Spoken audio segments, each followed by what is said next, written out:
to appear before you. My name is Frances Haugen. I used to work at Facebook. I joined Facebook because I think Facebook has the potential to bring out the best in us.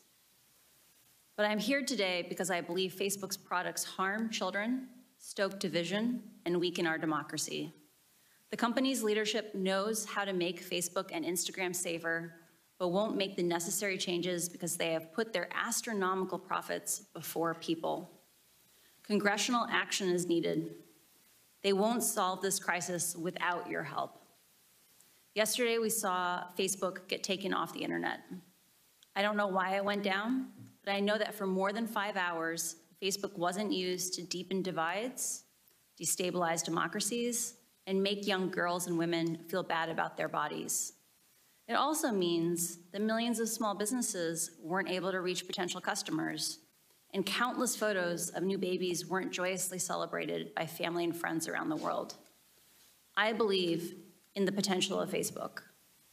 We can have social media we enjoy that connects us without tearing apart our democracy, putting our children in danger, and sowing ethnic violence around the world. We can do better. I have worked as a product manager at large tech companies since 2006, including Google, Pinterest, Yelp, and Facebook. My job has largely focused on algorithmic products like Google Plus Search and recommendation systems like the one that powers the Facebook newsfeed. Having worked on 4 different types of social networks, I understand how complex and nuanced these problems are. However, the choices being made inside of Facebook are disastrous for our children, for our public safety, for our privacy, and for our democracy. And that is why we must demand Facebook make changes. During my time at Facebook, first working as the lead product manager for civic misinformation, and later on counter-espionage, I saw Facebook repeatedly encounter conflicts between its own profits and our safety.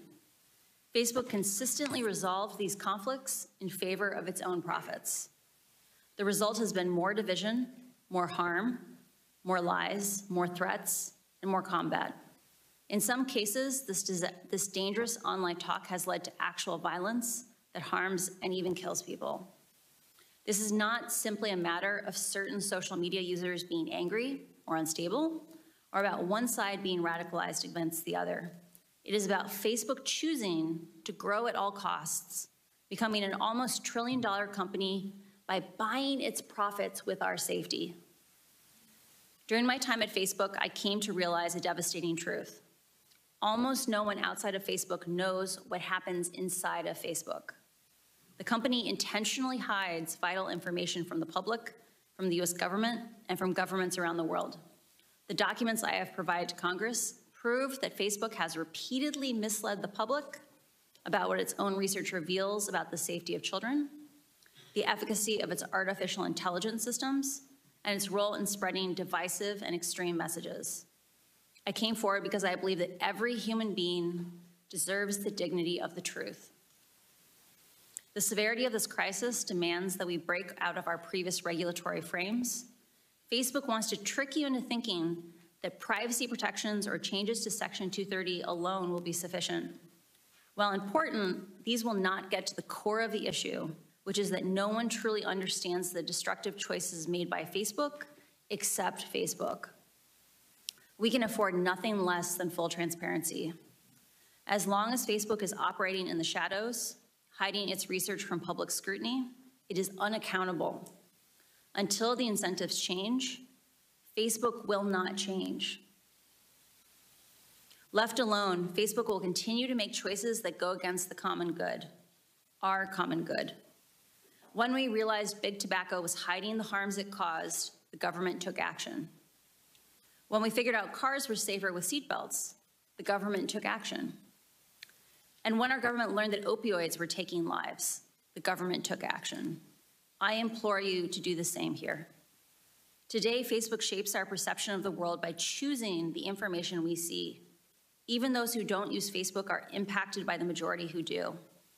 A company with such frightening influence over so many people, over their deepest thoughts, feelings, and behavior, needs real oversight. But Facebook's closed design means it has no real oversight. Only Facebook knows how it personalizes your feed for you. At other large tech companies like Google, any independent researcher can download from the internet the company's search results and write papers about what they find. And they do. But Facebook hides behind walls that keeps researchers and regulators from understanding the true dynamics of their system. Facebook will tell you privacy means they can't give you data.